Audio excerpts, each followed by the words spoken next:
இல்லை, அதிமுக பொறுத்தவரை தொடர்ந்து விமர்சனங்கள் முன் வச்சுக்கிட்டே இருக்காங்க வெளிநாட்டு பயணங்கள் தொடர்பாக.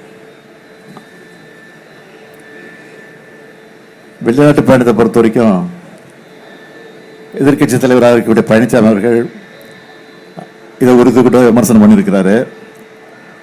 பழனிசாமியை பொறுத்த வரைக்கும் தன்னுடைய பயணங்கள் எப்படி இருந்துச்சோ அப்படித்தான் இந்த பயணங்கள் இருக்கும்னு நினைக்கிறாரு. ஆனால் நான் கையெழுத்து போடக்கூடிய அளவுக்கு அனைத்து ஒப்பந்தங்களும் நடைமுறைக்கு வந்திருக்கு. தமிழக சட்டமன்ற தேர்தலுக்கு இன்னும் ஒரு 7 மாதம் தான் இருக்கு. புதிய கட்சிகள், ஏன்னா திமுக கூட்டணியில் ஆல்ரெடி 9 கட்சிகள் பக்கம் இருக்காங்க, புதிய கட்சிகள் வர்றதுக்கு வாய்ப்பு இருக்கா சார்? புதிய கட்சிகள் வரவில்லையோ, புதிய வாக்காளர்கள் திமுக பக்கம் வந்து கொண்டிருக்கிறார்கள். சார், பீகார் கூட போயிட்டு வந்தீங்க அண்மையில். அந்த பீகாரில் எலெக்ஷன் கமிஷன் சில விஷயங்கள் பண்ணதாக அங்கே சொன்னீங்க. தமிழ்நாட்டில் அதே மாதிரி வாய்ப்பு இருக்கா சார்? அதே மாதிரி எலெக்ஷன் கமிஷனுடைய செயல்பாடுகள் இருக்குன்னு நினைக்கிறீங்களா நீங்கள்?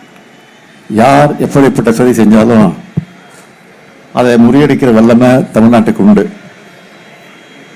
ஏன் பீகாரில் கூட தேர்தல் ஆணையம் நினைச்சது நடக்காது. உண்மையா நான் போயிட்டு வந்த அனுபவத்தில் சொல்கிறேன். ஏன்னா அங்கேயும் மக்களை எழுச்சி பெற வைக்க தேர்தல் ஆணையம் உதவி செஞ்சிருக்கின்றது தான் உண்மை. சி ஓட்டர்ஸ் கருத்து கணிப்பு குறித்து உங்க கருத்து என்ன சார்? சி ஓட்டர்ஸ் கருத்து கணிப்பு நடத்தியிருக்காங்க, அது குறித்து உங்க கருத்து என்ன? எந்த கருத்து கணிப்பு இருந்தாலும் எல்லா கருத்து கணிப்புகளையும் மிஞ்சி ஒரு அமோக வெற்றி தான் திமுக கூட்டணி பெறப்போகுது. அதில் எந்த சந்தேகமும் இல்லை.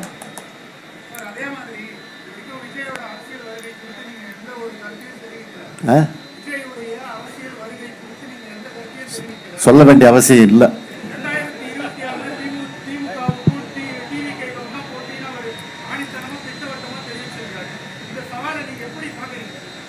நான் அதிகம் பேச மாட்டேன், இதுக்கெல்லாம் பேச வேண்டிய அவசியம் இல்லை.